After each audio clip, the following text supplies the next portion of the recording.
नमस्कार, आप देख रहे हैं खबर उत्तराखंड। मैं हूं आपके साथ तनवीर। रुक करते हैं खबरों का, लेकिन उससे पहले एक नजर डालते हैं इस वक्त की हेडलाइंस पर। अल्पसंख्यक छात्रवृत्ति घोटाले को लेकर सीएम धामी सख्त एसआईटी गठित करने के दिए निर्देश। उत्तराखंड पंचायत चुनाव में 1531 संवेदनशील और 533 अति संवेदनशील बूथों पर होगा प्रथम चरण का मतदान। पाखरो रेंज घोटाले में तत्कालीन अधिकारियों के खिलाफ ईडी ने दाखिल की चार्जशीट। मनी लॉन्ड्रिंग के हैं आरोप। चारों धामों के लिए नियमित चार्टर्ड हवाई सेवा होगी शुरू, सीएम धामी ने दिए निर्देश। काशीपुर में करीब 1 लाख रुपए की रिश्वत लेते प्रभारी मंत्री सचिव धराया। विजिलेंस की टीम 5 घंटे घर खंगालती रही। उत्तराखंड के छात्रों को नए सत्र के लिए समय से मिलेंगी मुफ्त पुस्तकें। प्रकाशन की प्रक्रिया इसी महीने से होगी शुरू। आप देख रहे हैं के न्यूज, खबरों का सारथी। और अब रुक करते हैं खबरों का। हरिद्वार में महाशिवरात्रि के अवसर पर भक्तों की आस्था ने फिर नया रिकॉर्ड कायम कर दिया है। कनखल स्थित दक्षेश्वर महादेव मंदिर, जिसे भगवान शिव की ससुराल माना जाता है, वहां देर रात से ही भक्तों की लंबी कतारें लगनी शुरू हो गईं। दूध, दही, शहद, धतूरा और गंगाजल से भगवान भोलेनाथ का अभिषेक किया जा रहा। बम बम भोले और हर हर महादेव के नारों से पूरा इलाका गूंज उठा है। बड़े बुजुर्गों से लेकर महिलाएं और बच्चों तक हर कोई इस पावन अवसर पर भोलेनाथ को जल अर्पित कर अपनी मनोकामनाएं पूरी करने की कामना कहा है। ऐसी मान्यता है कि सावन के इस माह में शिव कनखल स्थित अपनी ससुराल में निवास करते हैं और यहीं से सृष्टि का संचालन करते हैं। इस विशेष अवसर पर पुलिस प्रशासन ने सुरक्षा के पुख्ता इंतजाम किए हैं ताकि श्रद्धालुओं को किसी प्रकार की असुविधा ना हो। भोलेनाथ के दरबार में आज श्रद्धा, आस्था और विश्वास का समंदर उमड़ा है और हर कोई बस यही चाहता है कि भोले उनकी मनोकामनाएं स्वीकार करें।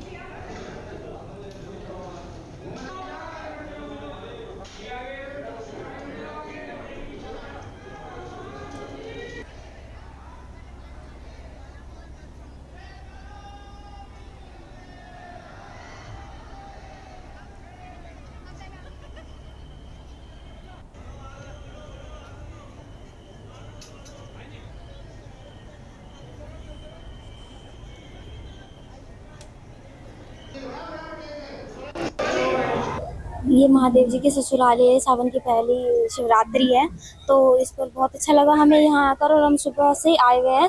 यहाँ पर 12 बजे से ही लाइन लगी हुई है जल चढ़ाने के लिए, क्योंकि भक्तों की बहुत भीड़ है यहाँ पर।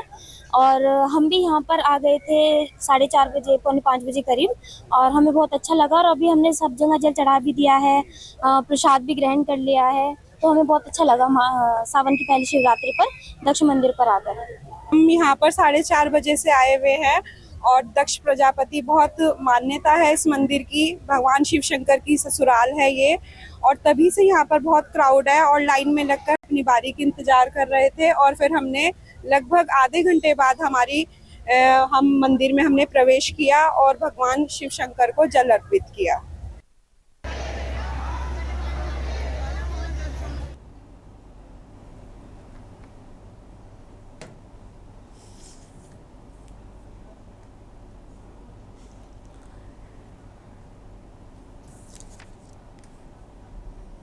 और इसी खबर पर ज्यादा जानकारी के लिए हमारे साथ मनोज कश्यप और शिव नारायण जुड़ चुके हैं।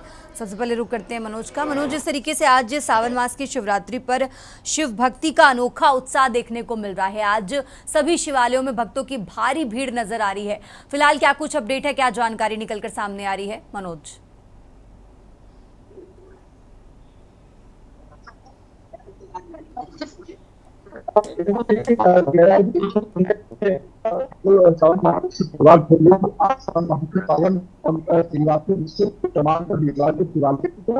सुबह से ही भारी संख्या में भीड़ देखी जा रही थी। इससे पहले इसके माध्यम से हमने अपने दर्शकों को दक्षेश्वर महादेव मंदिर के दर्शन कराए थे। इस समय में मौजूद थे हरिद्वार के शिवालिक में, इस मंदिर में मौजूद है, जहाँ पे तमाम जो मंदिर प्रांगण है वो सुबह से भक्तों से भरा हुआ है। हालांकि श्रद्धालु हमारे साथ इनसे बात भी करेंगे कि आज जो है किस तरीके से आप पूजा पाठ करेंगे, क्या कहेंगे, आप कैसे पूजा पाठ करेंगे? हम बोले राम सिमरन हो विसहाई, राम सिमरन है सुखदाई, राम सिमरन सब राम राम ही सिमर मन है, राम राम श्री राम, राम राम सीता बजी, राम राम हरे राम सीता के द्वारा जंजल साजल शकात्याम राम से सकल साधन हर हिंकन राम नाम है संगी सकासनी सोरस प्यंगी युक्त है राम से राम दत्त नहीं रहे अकेला निर्जन बना विपद हो गो निबरनी सा संप्रमोद जो जब राम नाम की जल्दी करो।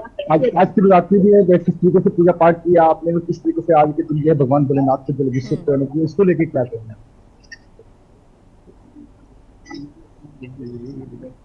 बिल्कुल देखिए, तमाम जो श्रद्धालु वो यहाँ पे राम चौपाई के माध्यम से बता रहे कि आज के दिन किस तरीके से पूजा पाठ की जाती है। यहाँ पे आज सुबह करीब 4 बजे से तमाम जो यहाँ पे देवालय के शिवालय पे यहाँ पे भारी संख्या में तमाम किसी भक्त को पहुंचने लगे, तो लगातार यहाँ पे कहीं ना कहीं कहा जा सकता है कि बड़ी बड़ी पंक्तियों में लाइनों में यहाँ पे जो भक्त है वो यहाँ पे दर्शन करने के लिए लाइनों में लगे। खासतौर से यहाँ प्रशासन को एक आंकड़ा जारी किया गया था, जिस हिसाब से कहा गया था कि यहाँ पे इस बार कांवड़ मेले में करीब 4.5 से 5 करोड़ जो श्रद्धालु वो यहाँ पे गंगा जल लेने के लिए पहुंचे। कहीं ना कहीं यहाँ पे तमाम की आंकड़ा था ये पूरा, जिसको लेकर यहाँ पे प्रशासन ने कड़े इंतजाम किए गए थे। पूरे यहाँ पे मेला क्षेत्र में यहाँ पे सीसीटीवी कैमरे से निगरानी रखी जा रही थी, 11 ड्रोन पूरे मेले क्षेत्र में लगाए गए, तो लगातार यहाँ पे तमाम जो पुलिस बल था उसको तैनात किया गया था। खासतौर से आज यहाँ पे जो कांवड़ मेला था उसका समापन हो चुका है आज शुरुआती रूप से, लेकिन यहाँ पे बड़ी संख्या में जो पुलिस बल है वो मंदिरों में तैनात किया गया। किसी के साथ में कोई अनहोनी ना हो, इसलिए यहाँ पे तमाम जो गंगा घाट थे वहां पे भी भारी संख्या में पुलिस बल और जल पुलिस को तैनात किया गया था, क्योंकि ऐसे में जब मेले में करीब 4 करोड़ से अधिक जो श्रद्धालु को हरिद्वार पहुंचे, तो जो आंकड़ा प्रशासन ने दिया था वो कहीं ना कहीं पूरा भी हुआ था। तो उसको लेकर तमाम जो सुरक्षा के इंतजाम थे वो यहाँ पे किए गए थे। खासतौर से आज जो महाशिवरात्रि का पर्व है उसको लेकर भी यहाँ पे पुलिस ने कड़े इंतजाम किए। खासतौर से जो मंदिर समिति उनके भी अपने जो व्यापक का इंतजाम होते हैं वो यहाँ पे किए गए। सुबह से तमाम जो मठ मंदिर थे उनको यहाँ पे सजा दिया गया, तो करीब 4 बजे से तमाम जो श्रद्धालु थे वो मंदिरों में पहुंचकर भगवान शिव को जो है जल अभिषेक कहा जाता है कि आज के दिन जो भगवान शिव को जल अभिषेक और दूध अभिषेक कराते उसकी तो तमाम मनोकामना होती है वो पूरी होती है। खासतौर से हमने देखा कि जो हरिद्वार का कनखल है वहां पे दक्षेश्वर महादेव मंदिर है, वो अपनी अनेक कथाओं और अनेक जो मान्यता उनके नाम से अलग अलग मान्यता होती है उसके नाम से जाना जाता है, जिसको लेकर यहाँ पे तमाम जो स्थानीय श्रद्धालु होते हैं उनके साथ साथ जो देश के अलग अलग कोनों से तमाम जो श्रद्धालु होते हैं वो भगवान भोलेनाथ की ससुराल यानी कि कनखल दक्षेश्वर महादेव मंदिर में जाके सुबह से जल अभिषेक कर, जो अभी भी जिस मंदिर प्रांगण में मौजूद है यहाँ पे सुबह से तमाम जो श्रद्धालु वो मंदिर प्रांगण में पहुंच गए, तो सुबह से लेकर अभी तक यहाँ पे जल अभिषेक किया जाए, जल अभिषेक किया जाए लगातार तमाम जो श्रद्धालु एक के बाद एक आकर शिवलिंग पे जल अभिषेक भी करें। यानी कहा जा सकता है कि आज पूरा हरिद्वार के साथ साथ जो चाहे कनखल का दक्षेश्वर महादेव मंदिर हो या फिर शिवालिक नगर मंदिर जिसमें नहीं मौजूद शिव मंदिर हो या फिर इसके अलग केदार मंदिर थे, वो तमाम जितने भी यहाँ पे शिवालय सभी में आज सुबह की भारी संख्या में जो तमाम श्रद्धालु उनकी भीड़ देखी जा रही है। जी ठीक है मनोज, बहुत बहुत शुक्रिया आपका तमाम जानकारी दर्शकों तक पहुंचाने के लिए। और आज के दिन को लेकर शिव भक्त कितने उत्साहित रहते हैं इस बात का अंदाज़ा इसी बात से लगाया जा सकता है कि देर रात से ही शिवालयों में जो शिव भक्तों की भीड़ है वो लगनी शुरू हो जाती है। हरिद्वार में भक्तों की आस्था ने एक बार फिर से नया रिकॉर्ड बनाया है। भोले की ससुराल में भक्तों का सैलाब उमड़ा है। देर रात से भक्तों की कतारें शिवालयों में लगना शुरू हो गई और अपनी मनोकामनाओं को, ताकि वो भोले उनकी मनोकामनाओं को स्वीकार करें, उनको खुश कर सकें, इसीलिए आज शिवालयों में लंबी कतारों में शिव भक्त खड़े हुए नजर आते हैं। आगे बढ़ते खबरों में अब खबर देहरादून से है, जहां उत्तराखंड में त्रिस्तरीय पंचायत चुनाव कल। तो पंचायत चुनाव के लिए 497 पोलिंग पार्टियां रवाना हुई। आज 5318 पोलिंग पार्टियां और रवाना होंगी। तो कल होगा प्रथम चरण का मतदान। चुनाव में 24 घंटे बिजली की आपूर्ति होगी। 7 किलोमीटर पैदल चलकर गांव पहुंच रही पोलिंग पार्टियां। देहरादून से अहम जानकारी आपको बता रहे हैं, जहां कल प्रथम चरण का मतदान होगा। तो उत्तराखंड में त्रिस्तरीय पंचायत चुनाव कल होगा। और इसी खबर पर ज्यादा जानकारी के लिए हमारे साथ शिव नारायण जुड़ चुके हैं। शिव नारायण, जिससे देख पा रहे हैं कल उत्तराखंड में त्रिस्तरीय पंचायत चुनाव होना है, आज क्या कुछ तैयारियां निकलकर सामने आ रही हैं? देखिए, जिस तरीके से पोलिंग पार्टी त्रिस्तरीय चुनाव पंचायत अभी है, तैयारियां की जा रही हैं। कल भी कुछ पार्टियां गई थी, आज भी जाएंगी। जिस जहाँ पे जाना है, जहाँ पे ड्यूटी लगी है, और कई चीज़ें ऐसी है कि जो निकल कर के सामने आ रही हैं। कहीं ऐसे दूरदराज क्षेत्र हैं जहाँ पर 7 किलोमीटर तक पैदल चल कर के ये पोलिंग पार्टियां पहुँच रही हैं। और कई जगह ऐसे भी हैं जहां पर कि पार्टियां कहीं सड़कें टूटने की वजह से रुकी हुई भी हैं। ऐसे कई तैयारियां हैं, लेकिन इसमें जो संबंधित विभाग है, जो चाहे आप एनडीआरएफ कह लीजिए या और संबंधित विभाग कह लीजिए, बिजली विभाग कह लीजिए या परिवहन विभाग कह लीजिए, सबने अपनी तैयारियां कर ली हैं और जो पोलिंग पार्टियां हैं उनको अपने पोलिंग बूथ तक पहुंचाने की पूरी तैयारी की जा रही है। कोशिश यही रहेगी सभी इस टाइम पे पहुंच जाए। अगर कोई ऐसी स्थिति ना बने कहीं पर कहीं बोल्डर गिर जाए या सड़क टूट जाए या और ज़्यादा मानसून बरसात आ जाए, तो ऐसे में अगर कोई आपात स्थिति आती है तो वैसे इसकी पूरी तैयारी कर ली गई है। वो सभी समय पर पहुंच जाएंगे। साथ साथ ये भी बताना चाहूँगा, जो बिजली आपूर्ति है वो भी 24 घंटे रहेगी, जिससे कि चुनाव जो हो उसमें कोई दिक्कत ना हो और वहाँ पे जो पोलिंग बूथ है वहाँ पे कोई दिक्कत ना हो। रही सूचना की, तो सूचना वायरलेस, जो पुलिस के वायरलेस सेट होंगे उनसे सूचनाएं मिलेंगी और जो सैटेलाइट है उससे भी सूचनाएं पहुँचाई जाएंगी, एक दूसरे को ये करी जाएंगी। जी ठीक है शिव नारायण, बहुत बहुत शुक्रिया आपका तमाम जानकारी दर्शकों तक पहुंचाने के लिए। तो ये बड़ी खबर आपको देहरादून से बता रहे हैं, जहां पंचायत चुनाव के लिए 497 पोलिंग पार्टियां रवाना हो चुकी हैं। आज 5318 पोलिंग पार्टियां और रवाना होंगी। तो आपको बता दें, कल प्रथम चरण का मतदान होना है। चुनाव में 24 घंटे बिजली की आपूर्ति होगी। कई जगहों पर 7 किलोमीटर पैदल चलकर गांव पहुंच रही हैं पोलिंग पार्टियां। तो उत्तराखंड में त्रिस्तरीय पंचायत चुनाव के लिए कल मतदान होगा। ये बड़ी खबर आपको बता रहे हैं, जहां पंचायत चुनाव के लिए 497 पोलिंग पार्टियां रवाना हो चुकी हैं। आगे बढ़ते खबरों में, उत्तराखंड पंचायत चुनाव के प्रथम चरण के लिए प्रचार का शोर थम चुका है। प्रचार के आखिरी दिन उम्मीदवारों ने प्रचार में ताकत झोंक दी है।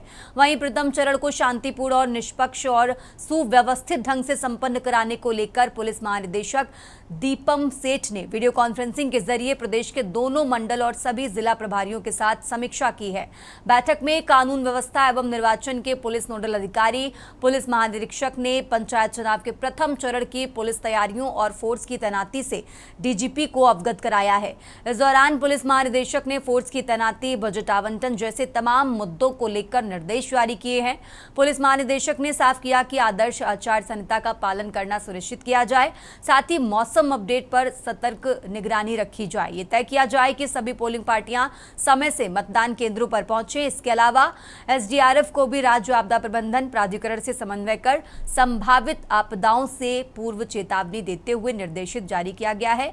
पुलिस महानिदेशक ने कहा कि किसी भी तरह की गड़बड़ी या मतदान में रुकावट डालने की कोशिश करने वालों से सख्ती से निपटा जाएगा।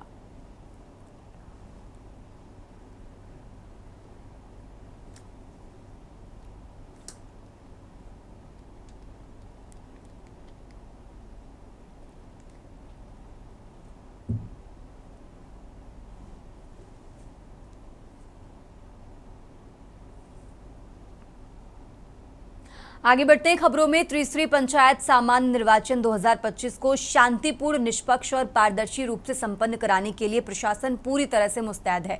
इसी क्रम में कपकोट ब्लॉक के दूरस्थ मतदान केंद्रों के लिए 48 पोलिंग पार्टियां 22 जुलाई को चुनाव सामग्री के साथ रवाना कर दी गई। पुलिस अधीक्षक चंद्रशेखर खोडके और मुख्य विकास अधिकारी द्वारा कपकोट डिग्री कॉलेज में तैनात सुरक्षा बलों और चुनाव ड्यूटी कार्मिकों को ब्रीफ कर आवश्यक दिशा निर्देश जारी किए गए हैं। मानसून को ध्यान में रखते हुए सभी कार्मिकों को मौसम के अनुसार आवश्यक सामग्री साथ लाने के निर्देश भी दिए गए। तो कपकोट ब्लॉक में कुल 149 मतदान केंद्र बनाए गए हैं, जिनमें से शेष 101 पोलिंग पार्टियां 23 जुलाई को रवाना की जाएंगी। जिले के तीनों ब्लॉकों बागेश्वर, गरुड़ और कपकोट में 24 जुलाई को ही एक दिन में मतदान संपन्न होगा। प्रशासनिक तैयारियां अंतिम चरण में हैं और सभी मतदेय स्थलों पर स्वतंत्र व शांतिपूर्ण चुनाव सुनिश्चित करने के लिए सुरक्षा के पुख्ता इंतजाम किए गए हैं। कि अपनी सुरक्षा को देखते हुए आपको टाइम मिले पहुंचने। आगामी 24 तारीख को जो है त्रिस्तरीय पंचायत चुनाव का आयोजन किया जा रहा है। बागेश्वर जनपद में एक ही चरण में 24 तारीख को 461 बूथों में ये मतदान प्रस्तावित है। इसको लेकर जो है पूरी तरीके से डिप्लॉयमेंट प्लान और सुरक्षा व्यवस्था पूरी तरीके से मुस्तैद है।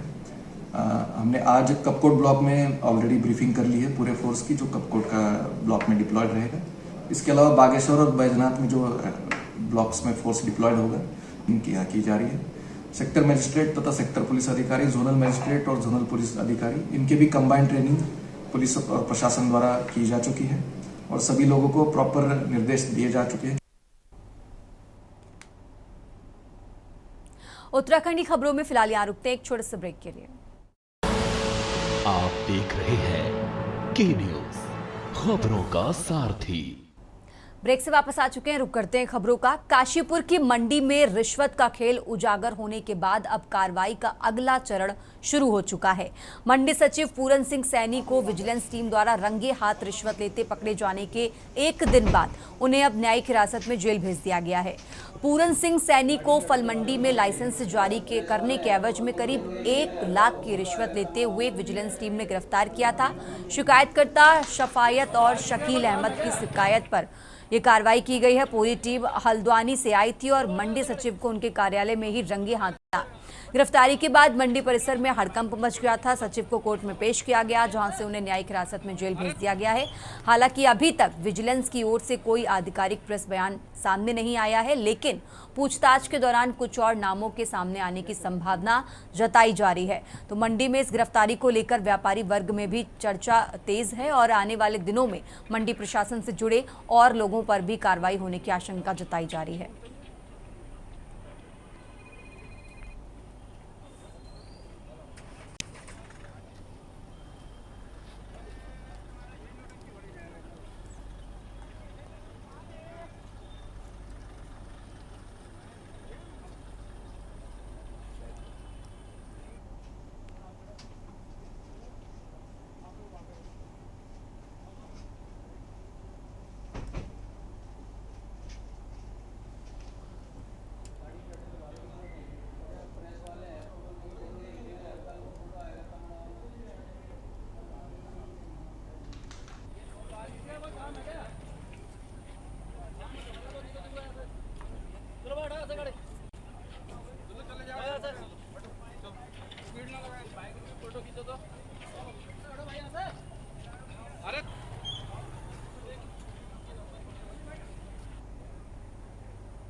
खबर उत्तराखंड में फिलहाल इतना ही। आप देखते रहिए के न्यूज इंडिया।